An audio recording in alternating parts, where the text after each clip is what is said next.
see, the LA Times comes out with this 4-page piece on you in August of 2021, but you had been, flirting with totally exposing your views. I feel like you had said a lot about, challenging these authorities prior to that point. Is that correct? Yeah, no, that's why they sought me out, because I was already kind of going ham, and I was getting told by a bunch of people to stop talking, and I just couldn't do it. I've heard other people talk about this. I already mentioned Brett Weinstein. I guess I'm a fan, apparently, but no, he's great. He's great, and he had said he had no choice, and that was something with me as well. I was very shy to speak my mind about anything really heavily. Like when the lockdowns first started, I was making sort of abstract art videos against the masks and stuff, but I kept it abstract and artsy. So I was kind of like fence sitting a little bit. I went bold as soon as they said, we're going to give this to children. That's when I was like, that's when whatever was in me that demanded I speak up, really demand I speak up. And that's when I said, there's no reason to give this to kids. This is experimental. Kids have a very, very low chance of anything horrific happening to them as a result of this, if any chance. This doesn't make sense. This is not rational at all. This makes no sense. And I thought I would get some support with that because it was about the kids. And I wasn't ducking under the kids. It really was because I just love children, I think most people do, and they're innocent. They need to be protected. And so I just felt a moral imperative at that moment that I couldn't stifle anymore. You were so naive. You were just walking into the lion's den. Like, the lion's going to take care of me. The lion will love me. Oh, yeah, I'll be fine.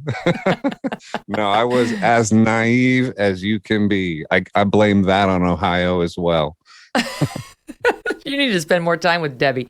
On Facebook, this is April 2020. And I feel you, Joseph. I got to say, I was in Montana with my family during that part of the pandemic when we were doing the real lockdown. Beautiful place place awesome. In the world. And I remember a guy came over because our heater broke and he had to come fix the heater at our place out there. And he came in wearing a mask. And I'm like, you don't need that thing on your face. And he goes, oh, thank God. And we just had a laugh about, the absurdity, because people are like, oh, it was already turning into like your duty, your sign to the world. Mm-hmm. So you, according to what I'm reading, were already in the same place. The first couple of weeks of the pandemic, of course, we're all like, what's happening? All right, we'll try it and we'll do our part. Then you get to April already. It's like, this is kind of stupid. I'm not wiping a grocery, and I'm not wearing this stupid mask outside. And this is what you posted on Facebook, which is very bold. It's bold for a musician with an entirely lefty fan base. Okay, here's what you write. Who's in control here? Are we part of a social experiment? Always and forever, don't listen to fear. What you create comes back to you. The rules are unclear, though. Or are they crystal? People hidden in masks throw their eyes like darts at the suspicion in the air. Demarcations separate us by 6 feet in grocery store lines. What's your inner voice saying? Yes, good stuff. Good stuff. So you're, as they say, just asking. That's not. Just asking. Listen, so did you get blowback there or no? I don't remember. I might have already been terrified of comments at that. That reminds me of Naomi Wolf's book, though, which I've been sort of semi-obsessed with lately, The Bodies of Others. Excellent book on this, on what happened. Just, she is an amazing mind. And she talks about the demarcations in it and how this new thing of infantilizing adults crept in. And that was kind of put in beneath all this, was like, demarcations, that's what they do at nursery schools for children. Like you can recommend adults stay a safe distance. The 6 feet thing obviously is just, you're making that up. Conspiracy, which they've admitted. Yeah, conspiracy theorists could go like, 6 feet deep. You keep suggesting death. I realize that goes out there with my tinfoil hat. But, it's the interesting part is the infantilizing thing that happened amongst all this, and that crept in, that we'll make the rules for you. We know better. You just do what you're told. All that suggestion was coming in and still comes in. It's kind of fascinating. And shut up about it. Shut up, you would Yeah. not. Fast forwarding Unfortunately. to June of 2021, you post on Facebook a screenshot of Fauci's email to Sylvia Burwell in which he rips on masks. Like, of course, because he knew that the masks didn't work. Writing in part, this is Fauci. The typical mask you buy in the drugstore is not really effective in keeping out the virus. Hello. And you post, I remember a year or so ago when mentioning this somewhat obvious fact, which many shunned scientists were reporting, would be enough to get you hated by the masses and labeled a conspiracy theorist. Here it is in black and white from the guy those same people were listening to. You've been lied to, and you're still being lied to. This liar Fauci is someone many of you are still listening to. Stop doing that. And stop doing that now. Let the anger come that should be coming out of you. Let it wake you up. Let it save your life and the lives of your children and your children's children. Fauci should go to prison, not just be fired. I'd bet that is where this is going. So that's probably what got you noticed by the LA Times, I'm going to guess. Man, I don't remember being that bold. I'm kind of proud of my former self. You know, there was an amazing media person who did an incredible takedown of Fauci recently, and everyone was talking about it. Who was it? Oh, yeah, Megyn Kelly. Your takedown of Fauci a couple of weeks back, or was it a week or so ago? Who knows? Time's weird, but that was excellent. That was really incredible. Yeah, I wonder if you got pushback on that or what the fallout from that was. Well, you know, a friend of mine actually recently observed to me, and I think she's right. She said, you know, MK, people are starting to cover you by just repeating your remarks. And she said, I see this as a sign that even the left-wing press is starting to agree with some of what you're saying. Oh, yeah, definitely. You know, so usually they whatever I say, they have to disagree with it because they're envious or they hate me because I went to Fox or whatever their issues are. They can take it up with their therapist. Okay. So then some other posts that are equally bold and smart. There was the one in May 2021 on Facebook. This is where you talked about the unfollow threat.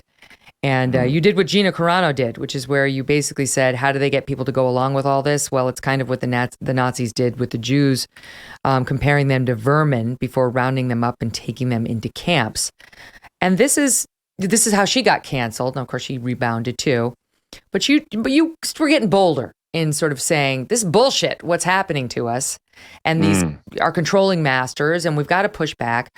So then the LA Times meanders into your life. And what made you decide to sit with the LA Times instead of, like, I don't know, the Daily Wire or the Wall Street Journal or somebody who might be a little bit more fair? Okay, that's a really good question. And it's okay. So at that point in my life, I started losing a lot, management, booking agent, a band I had going on, a record deal. I had a record mastered and ready to go. Incredible record with an incredible band. All that went away. And in the same period of time, maybe like a week later, the LA Times came and said they wanted to do something. And the publicist I was working with was excited about it. And we were doing freedom stuff. My good friend Trevor Fitzgibbons, actually, he's a great guy. Used to work with WikiLeaks. I think he's working with them again. And so I think in my head, I thought it could maybe help restore. This is ridiculous. This is like where my mental faculties apparently broke all the way down. But I think it was a reaction to fear. Honestly, if I had been listening to my earlier post a little bit more about not following fear, I probably wouldn't have done it. But it was me following fear to try to restore the career I saw just kind of get ripped out from beneath my feet. Honestly, that's the reason. And I trusted the writer. I talked to him. He seems like a good guy. And honestly, I don't, who knows who. A lot of this stuff gets put down in editing with what they do. So the way they frame it, yeah, I do know. Yeah, you learn over time. You learn over time. You live and you learn.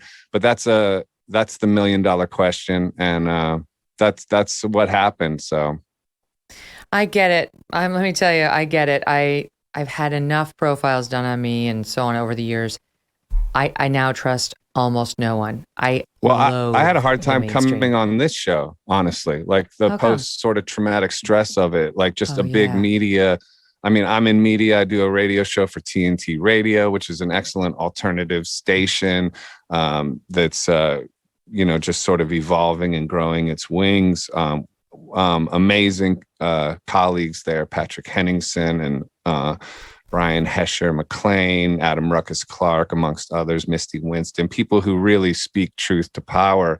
So I'm honored to be a member of that. So I'm used to being in the media, but where I can kind of control where it goes. But so when you called, and you weren't alone, there was a lot of people reached out to me once this case went through. But this is the only media I've done for it so far. And it's just because I trusted that it wouldn't be a hatchet piece. But yeah, it's hard to trust after something like that happens, for sure. Very much. Have you ever had a friend who's just naturally talented at things? They just pick up a sport or a hobby. They immediately become good at it. They make it look easy.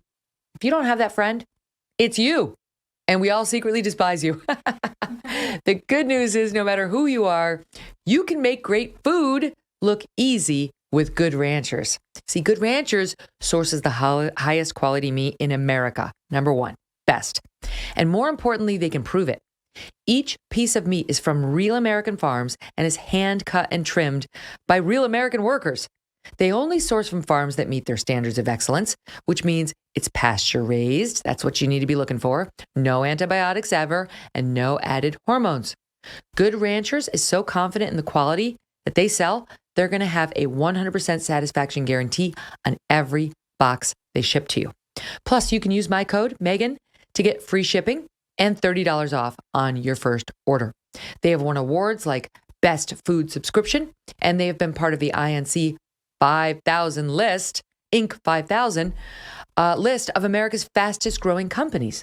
But their mission is still the same, bringing everyone to the table to share in the best of what makes life good. If you want the best, if you want to be the best, if you want everybody to envy you and your cooking skills, go with Good Ranchers.